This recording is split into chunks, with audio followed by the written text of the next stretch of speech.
So how you been, man? How's your week?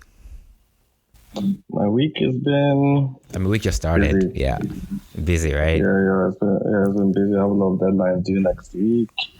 The weather was nice though in the past week It was. until yesterday, Sunday. Yeah, it was very nice in the past week. Yeah, I mean, I don't mind the rain either, right? I went outside today briefly. I came back. I mind the rain. I ain't trying to see no rain. I want sunshine, clear skies. All right. So this is our third episode. How you feeling? I'm feeling great. I like Color Express teas. All right, let's do it. Let's get right I into wasn't it. paid for that, by the way. This is not a sponsored vlog. Honestly, but I won't mind, man. If they want to sponsor, let them come through. Standard. All right, episode 3. Let's get this rolling.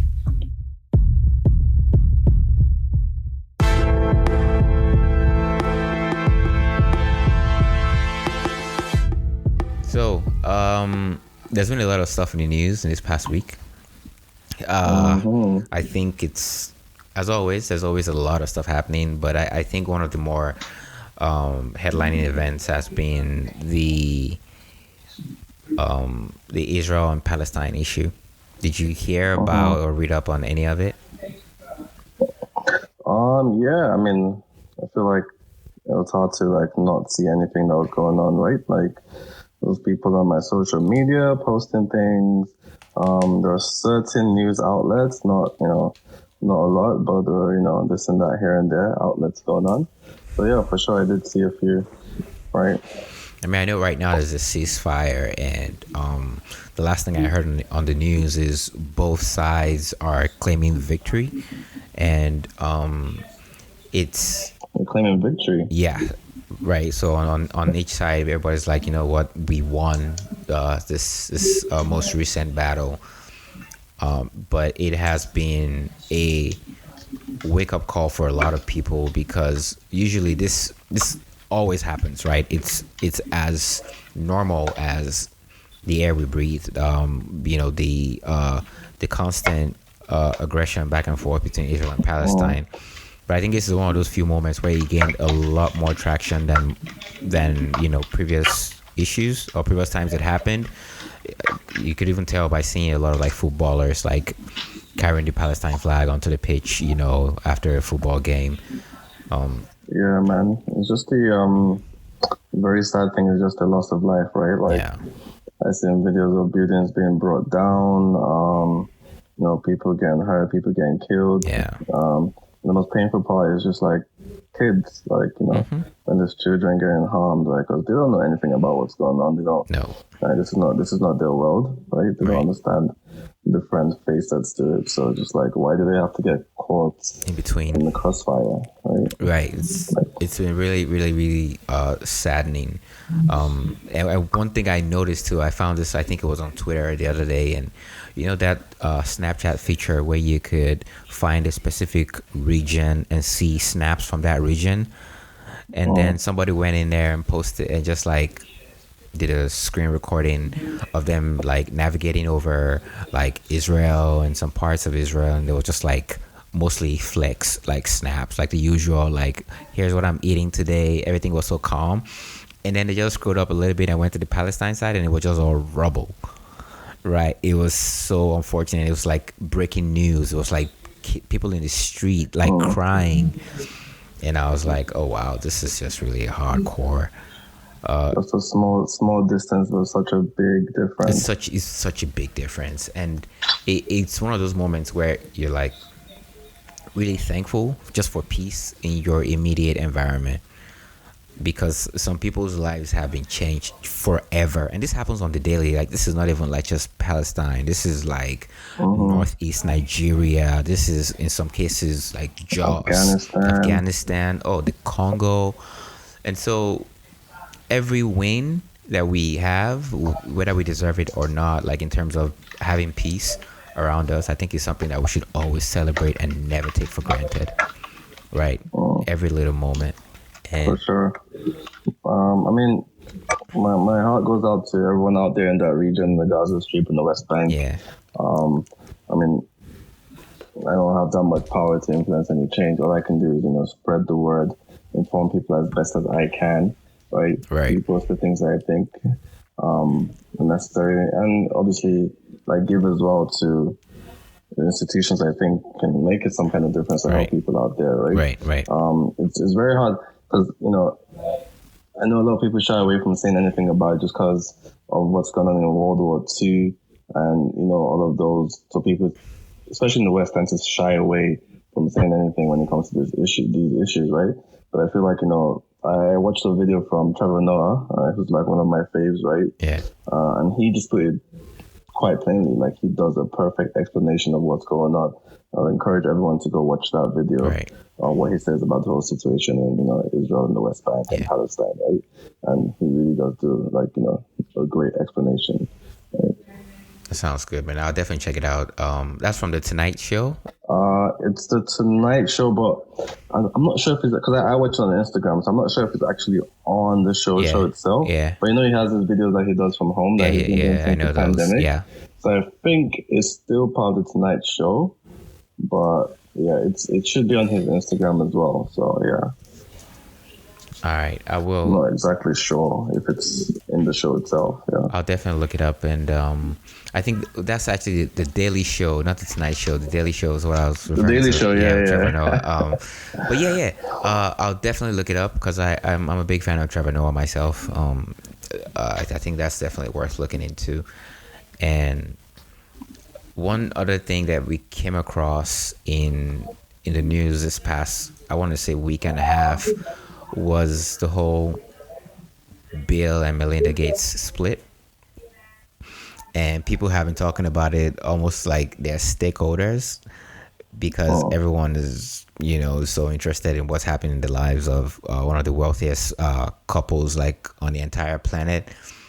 But I think a perspective that I heard about that people don't really talk about much is their charity work and how much it'll be affected by this, because for some reason, in some cases, the kind of charity work that they prioritize, things they want to do, determines where government funding goes. Like they are that powerful in their charity work.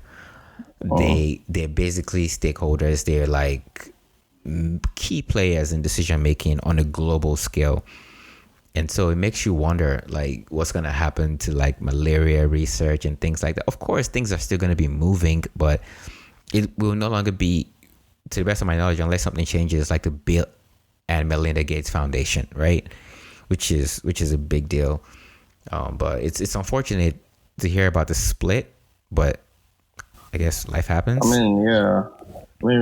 Personally speaking, I don't really care about their split, right? Like, they didn't, like, there's so many other people in the world splitting up as well, staying together, whatever. They're not that special in that sense. But I just hope they're mature enough to be like, okay, they're doing, good work, and to, put those differences aside when it comes to those things, so they're not affecting the lives of, otherwise, there's millions of people that, would have their lives changed, for example. Yeah. And just because of a squabble between two people, right? That now becomes a factor. It brings a bigger picture as well, how, just what the world is like, right? The lower 5%, the upper 5% controlling everything else that's happening in the world, why the majority of the population don't really have a say or power on what can, actually happen in their lives. It sheds a light on that as well. Yeah. So hopefully they recognize the responsibility that they do have. Yeah. Right? Oh, yeah. And not let that affect, no matter what their differences or whether the situation is going on with them. Because these rich people, they be crazy sometimes. I'm not going to lie to you. Lord knows why they even break the splitting up after how many decades, right? Yeah. But hopefully don't let that affect the important work that needs to go on, right? Especially if he wants to continue to. So I believe that he wants to leave a legacy, right? That's why he's doing most of what he's doing right now as well. So especially if he wants that legacy to continue on, then, both of them as well, because she's very involved with it too. Right? The Bill and Melinda Gates Foundation, is called, right? So hopefully they can put that behind them and focus on the road ahead. Oh yeah, I mean, like you said, like it happens to different families, different couples all around the world on a daily basis. This is just really high profile because of their status in society and how many lives they've impacted really as people. and with their charity work, and even in the corporate world, right? And so it's Yeah. just one of those things, and it begs the question because you know two of like the top three wealthiest people in the world have been in divorces in the past year or so. Yeah, I mean, of course, like if you're not benefiting from the other person in terms of wealth as well, why would you want to stick with them when you already have the wealth, right? Yeah. So I feel like there's other factors there, and it's even harder actually. I would beg, I would say to actually stay with someone when you already have everything that you want. Yeah. So you start to question sometimes, why am I in this? I feel like some of them question that, like, I can have whoever I want. Yeah. I can do whatever I want. I can buy whatever island. Why do I need someone to answer to? Because essentially you start to answer to this person, Yeah. right? The relationship with. When I can just be free with my money and do what I want. Right. I feel like that goes through their head sometimes. So it's like, it's even harder to stay when you have all that money, right? And you find out it's not even about the money, especially because when you look at people like Bezos, for example, his wife started dating the teacher, right? Yeah. Like, I mean, it's probably not even 2% of her wealth, right? So it's not even about the money. Yeah, that's really interesting. It definitely seems like it obviously at that level it gets ridiculously, harder, especially if you think like in a very materialistic sense, right? Because at the end of the day, that's what it boils down to if you measure it by that metric. But anyways, good luck to them going forward, and even though like research or whatever in healthcare, in whatever field they find themselves, will be affected, I don't think it's going to stop the rollout of vaccines in the world right now. So what do you think about how like different countries have handled like vaccination, like from the first shot, like the percentage of population that has been inoculated? I mean, first of all, let me just leave a slight comment on the Bill and Melinda issue. Okay, what I want to say is that their foundation, hopefully it's a strong enough organization that it doesn't matter who is at the helm of it. It has a structure that it will still follow through. Yeah. Right? I believe it does, yeah. So like this divorce shouldn't affect it that much. In terms of vaccines, I mean, who has really done a great job? I don't think a lot of countries haven't really done a great job, but I mean, I'll give the US some commendation just because they didn't start out too well. Yeah. In this whole COVID process, like the cases were crazy, everything, but I mean their rate of vaccination is quite high. They're doing pretty well in terms of getting people vaccinated, right? Maybe a few European countries out there, but other than that, everyone is just kind of doing their own thing, right? Canada is slowly catching up now, given the difficulties we faced in actually securing the vaccine. Yeah. Right? Like, didn't actually secure vaccines before, but now it looks like the numbers we're securing more and more people are actually willing to come forward and take the vaccinations as well. So that's obviously a good thing, right? Yeah. So far, I would just say the US in terms of vaccination rates. In terms of handling of the situations, everyone knows like New Zealand is the winner. Right? Yeah. In terms of handling the whole COVID situation, New Zealand, those guys are back to normal. Like they're living their life. They handled it well. All right. They can literally go on and be like, okay, we don't even need vaccination. Right? They can be like, we're just going to control what comes in and goes out, and they'll be fine, right? Yeah, I spoke with someone from Australia, and they're like in a similar scenario as well. They're doing pretty good out there. Maybe not nearly as good as New Zealand, because those guys really hit it out the park from the beginning, right? And I think I also think their location maybe has a role to play with how badly they're hit. Like, cause America, everyone goes to the States. Yeah. The traffic going in and out is so much, and in terms of Canada, we can't hide from that because like we're just somewhat dependent. Well, the US and Canada both depend on each other, right? Yeah. So the crossing border, there's no doubt that you will need it. But I feel like in Australia, it's different. Very remote, right? Away from everyone else, who can sort of control what's happening. Yeah. More easily, right? Another thing I find curious is how, the cases in India and Brazil, and how out of control it has been recently, and then no one is talking about African countries. Like, is it like people aren't really dying? It's like COVID is just like passive out there, or because I know there's vaccination going on in like Nigeria and like in Lagos for them especially, but I'm not really hearing much about cases, and like there's really no chaos, and that's a good thing, right? But it makes me wonder, like, what exactly is going on. And on one hand, one could say, COVID is quote unquote like a rich man's disease, because for the most part it was carried by people in planes going across the world, and a lot of African countries, flights is like a luxury, right? People don't really travel that much by air, and you look at how connected many cities are. They're rarely connected, so it's not something that you can easily just carry from a border to another border. Like, everything's just so spread out. But I really don't know what other variables do you think could be a reason. I mean, definitely connectivity within Africa itself is a big factor, just because you know how difficult it is to travel within Africa as a whole, like going from one country to another. Unlike Europe, where it was much more easy. But like the EU, first of all, basically borderless. Yeah, just go by train, right? So I mean, we have the Schengen Union, whatever. Yeah. So the traffic between countries and the cost as well is much. The cost is much lower and the traffic is much higher, as opposed to just flying from Nigeria, for example, to Ghana. Yeah. That costs a lot more, right? Yeah. And there's a lot more barriers in terms of traveling to other African states within the African continent. So that obviously affects in general. And then even international travel to Africa is much lower, because in terms of tourism, things like that, there's more people going to Asia, going to Europe, going to North America, for example. Yeah. So that's sort of the migration process of the virus itself is more limited, right? That's number one. Yeah. I'll put up there. But number two is also, I feel like the stats are not being recorded properly as well. Yeah, you think we don't really have like a good data collection, right? Yeah, a lot more people. A lot of people are not doing tests. For example, I doubt they're doing many tests apart from people traveling. Yeah, they're doing tests that are required to do tests. I doubt people actually doing tests. If they get sick, they're like, okay, whatever, I'm sick. It's the flu, or it's maybe malaria. Yeah. Right? But what about death rates though? Because I feel like if there was like death on a large scale, it would draw more attention, right? Yeah. But I mean, but the thing is that mortality rates are already very high. Right? There's also that. So, there's also that. I guess that's obviously one of the the side effects of poverty.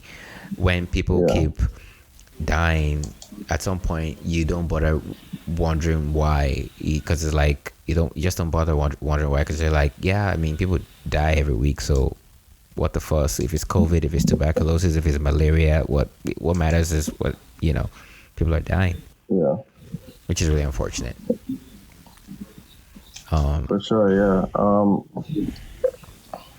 That's all. Yeah, it's the mortality rate, it's the recording of the rates, it's the factors of traveling and movement between the states, it's all of those things, right? So, it's hard to say. Especially not being on ground. Like if you're not there, you can't really see, or you don't really know what's going on, right? So it's a lot more difficult to gauge.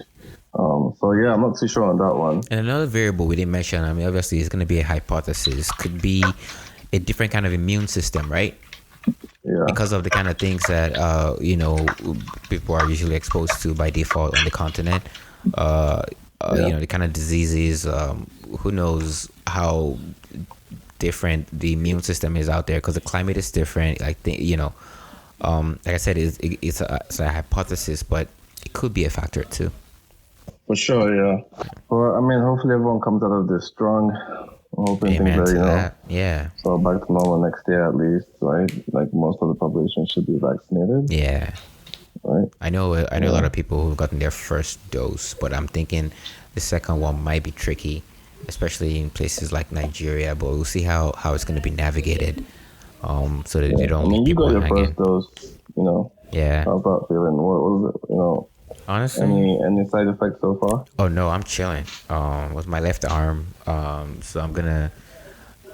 What I did was, as soon as I got back home, I took a couple of Advil, and I'm gonna do that again later tonight, because I know for a lot of people they just feel a lot of pain, especially where the shot went into, and I'm gonna try and get ahead of it to make sure I don't feel that much pain. But I think it's important, to just get this, because not just for me and because it doesn't just cure you of, COVID or whatever. It just protects you to a certain degree and make sure maybe you don't get hospitalized or whatever, which I would take any day. And also, I think for Yeah. me, it also gives me like a choice to be able to hang around other like vaccinated people with peace of mind, right? And knowing that I'm playing my part in not just protecting myself but protecting people around me. But Yeah, for sure. when are you getting yours? Got any plans? Yeah. Hopefully soon this summer, right? Yeah. Well, hopefully I can get 2 shots before the end of the year because I'm Oh trying to yeah. travel. You know. Oh yeah. Like I'm already way ahead of it. Like as soon as I got this one, I'm already looking forward to the next one because once I'm done, like I need to go on a trip or something. It's been a minute. Yeah, It's man. been a minute. Been trapped here for almost 2 years now. Yeah. It's just, It's ridiculous. You know what else is ridiculous? what? Crypto prices. Oh, bro, let's not even talk about crypto right now because I'm not even looking at any of my wallets or anything until next year. Like I made my mind up because I know the other day I people. was looking at it, I was Yeah. winning, Yeah. and then now the markets are down. And just like, what is going on here? You know, I know people who've been trying to buy the dip and it keeps deeping and they're Yeah. like, what the hell is I'm going like, I'm on? not buying any dip. I'm like, I'm staying in my position. I'm staying where I am. In terms of like, I'm still in the green zone a bit this year because, in terms of like investments in general, right? Yeah. Just, stocks and crypto and everything, right? Just because I made so much money on AMC, right? Right. So I was lucky. I was one of the lucky ones that was in on AMC. Like I made a lot of money on AMC, so AMC covered like every loss. Oh, that makes sense. Basically. That makes sense. So like all the stuff, because the stock market is not doing great right now as well. Yeah, no, it's not. So every loss I'm taking on the stock market, the current loss in crypto, everything, all of those things are being covered by my AMC Gains. basically the AMC money Yeah. that I made earlier on in the year, right? So technically I haven't lost any of my own money yet. So That's I'm good. just like, you know what, I'll just leave everything and see till everything recovers later on down the line and then go from there. I can't even stress myself. Yeah. For a lot of people, crypto has been like a mystery, right? And you should only be willing to invest what you're willing to lose, right? I really do think people should stop treating it like a game and try and be more intentional with this. Like if you really want to get serious No about one's it. really willing to lose any money, but like you should Yeah. invest in what you can lose without, Yeah. Taking a major hit. Yeah. Exactly. Yeah. So Exactly. and I think in a future episode we should get like one of actually as a matter of fact I think we will be having some people come on the show. We're gonna interview them. It could be about like investments and just asking them questions about finances, etc. on the show. So we'll get like their professional perspective. But I know a lot of people were hit really sure. hard by crypto. Yeah, we should definitely talk about investments and talk about the stock market and talk about the effects of Trump being out of office. That would be an interesting conversation to have. It should be. Oh, it should be. It'll be fun. But yeah, it's been a bad week for crypto and in some cases tech stocks, because I know tech stocks kind of bounce back eventually towards the end of the week, but crypto itself was the major headliner, and we're still yet to see what's gonna happen because of the news coming out of China with all the ban and stuff like that. So it's really affecting. China just came on us hard. Like, what is like? Honestly, China their influence is just way too much. It's getting a bit annoying. Like, yeah, when they're probably trying to make their own cryptocurrencies. They already do have a because digital they've banned currency. a few sites as well now. Yeah, and they banned there's a new ban list of sites in China because obviously. Yeah. I think the U.S. will also follow up because, you know how the U.S. dollar is the reserve currency of the world, right? Mm-hmm. But China is like leading the way in digital currency right now, and so they're learning quickly on how not to make a digital currency because they will take all their failures and try and like use it to continue to reiterate till they perfect digital currency. Mm-hmm. But at the same time, I think the US are just looking from the sidelines like, okay, I think we need to get on this, because if you look at it, quite frankly, majority of our transactions are already digital. Your money gets deposited in your bank account. You don't even like try to interface with cash that often. So it'll be nice, I'm sure, for the US to have that reputation of the Federal Reserve currency, but in digital format going forward. I'm pretty sure when the Fed announces something like that, which I think they did recently, it's also going to affect crypto prices, right? Because the US coming into digital currency is going to be it's going to be a big, major news, right? Yeah. And so it's something I'm also looking forward to, and see how that pans out and how it affects the global crypto market yet again. Yeah. Hopefully we just see the numbers go up a bit more so I can get my money out, man. Yeah, I know you want some greens, man. Need that green in my life. I need to retire soon. Oh man, trust me, I feel you. So did you see any movies this past week? Did you unwind with anything relaxing TV series? No, this week was like I said, it was pretty busy, but I did see one movie. Yeah. It's called On the Basis of Sex. Okay. It's on What's it Netflix. It's about? not a new movie. I think it maybe came out 2019 or 2020. Yeah. But it's about the U.S. Justice. I forgot her name, the female one. She died in 2020, so I think last year. She was the second female justice in the Supreme Court. Is it RBG? Ruth Bader Ginsburg? Yes. Okay. Yes. So it's basically about like her life. It's like a Yeah. biographic Yeah. type of movie. A really interesting movie. I really liked it. That's And nice. just some of the funny things. She was the only girl. She went to 2 classes. Like, yeah, they didn't let her finish her classes in Harvard because they were like, whatever. But yeah, it was a really interesting movie. Oh, that's nice. I think I'm just gonna try and see. It's on Netflix, you say, right? It's on Netflix, yeah.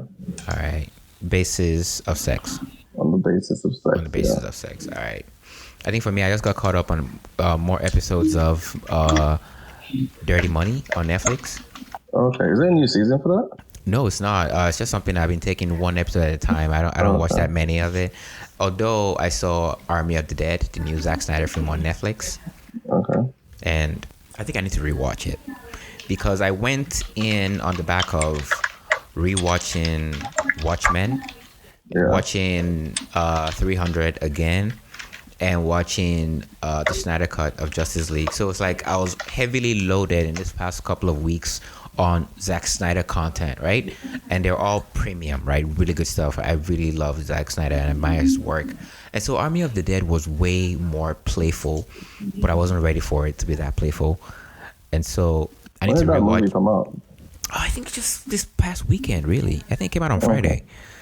And what makes this film also peculiar was he was also the director of photography, which means he was handling the camera all through this film. Yeah. And I could tell he was just having a blast with the camera, because you could look at the shots and be like, this man is just really having fun with this camera at this point. And so that was the part I enjoyed, but the entire story not so much. But then I realized after the fact that maybe I was taking this film too serious, more serious than it should be. So I'm gonna give myself some time and just watch it again. I mean, it's fun, don't get it twisted. Like it's zombie fun, right? And it's Dave Bautista and some other semi ensemble, if you may, because not everybody there is like an A-list actor, but it was it was fun, and I know for sure I need to watch it again. Is there anything you're looking forward to? Any shows, movies? I know there's a Disney roster like Loki coming up on Disney that definitely on my list. I want to get into. Yeah. I have a few movies on my list. I don't have my list here with me right now, but I know there's a few that are coming up that I do want to watch, right? Like especially the Disney ones. And then I just realized I was watching. I was on a plane recently, so I was in Calgary, and I realized his Dark Materials season 2 is out, but I never knew that. It's been out since last year, December or something. Like it's been out for a while. I watched the season 1 of it, right? So I saw it on the plane on the list of movies. I was like on shows. I was like, it's out. So I started watching it. So I binge watch it, right? So going, I watched because it's only a short flight, right? So then I was like, so I watched three of it, 3 episodes, like going and then coming back. So 1.5 going, 1.5 coming back. And then I got home and then I watched the rest of it, right? And I binged it. I was like, oh wow, this is it's been quite a while. Just watching the concepts of it and like in terms of like how it's like religious and like the where they draw the material from, anyways. Yeah, But anyways, yeah, it was interesting to watch. Hopefully, season 3 is out soon. See where that leads to. It's getting yeah. really heated. We just started watching Castlevania, and so far I'm enjoying it. I didn't Yeah, play the I game started watching much. that too. I didn't play the game much. So it's like it's not so relatable like Mortal Kombat or whatever, but Yeah. it's still I don't think fun. you need to. I never played the game, Yeah. but I mean, I still got what's going on. I mean, I'm Oh still in yeah, season yeah. one, Oh no, no. but Like I meant relatable. Like you know how you watch MK and you're like, oh yeah, yeah, Kung Lao. You know. yeah, But in this case, it's like this character is Tepes. It's like okay, yeah, I don't remember playing with this guy, but I'm enjoying this show, right? yeah. And I know shows I'm looking forward to besides Loki that you mentioned, which I'm really looking forward to. I don't know when it's the new season of The Boys is gonna be out, but that's definitely something I'm Oh gonna yeah, be. when did that come out? Yeah, that needs to I come out soon. It really does need to come out soon because I feel like Amazon is gonna start juggling The Boys and Invincible on the off season, so it's not like what they're showing us everything at the same time. And as far as movies is concerned, definitely A Quiet Place, the sequel. Yeah, Yeah, it's John Krasinski as a director, he's a beast. If I'm a big fan of The Office, and watching Jim Halpert just clown himself all throughout the show and then come out and start banging out his hits like it's ridiculous. And then another show I'm looking forward to, I know currently I think it's the most expensive TV series, is The Lord of the Rings on Amazon. oh yeah, when is that dropping? I know it's in post production right now. At least the first season I think is in post production. So And The Witcher is also coming back soon. That's another yeah, one. For in yeah, terms of the fantasy world. yeah. Witcher, Lord of the Rings. Game of Thrones prequel, I think that's out next year though. Yes, I've seen some And set Dance of photos. Dragons, I think. Yeah, Dance of Dragons. I've seen some set photos and some character costume and stuff. They posted all over Yeah. their IG or whatever. That sounds really exciting too. Yeah, I almost forgot about that Lord of the Rings one, but yeah, I'm looking forward to that as well. There's a few fantasy shows coming out that I'm looking forward to, yeah. Yeah, For sure. that I want sounds to good. jump on those.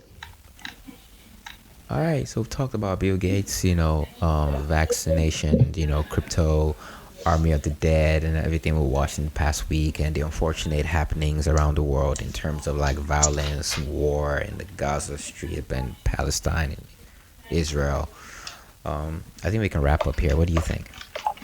Yeah, let's call it a day. We'll come back with some more energy Yeah, on the next run. yeah. I'm Because looking we're forward doing to that virtual one. now, so hopefully the next one we can be in person. Yeah, this is virtual. That's why every Yeah. time you guys hear a keyboard, that's Timmy. He's working. And so, but yeah. All right, my man. Let's do this again soon. And everybody, this is Backyard Conversations number 3. Stay tuned as always. All right, Signing catch out. you on the next one. All right, catch you guys on the next one. Have a good one. Cheers.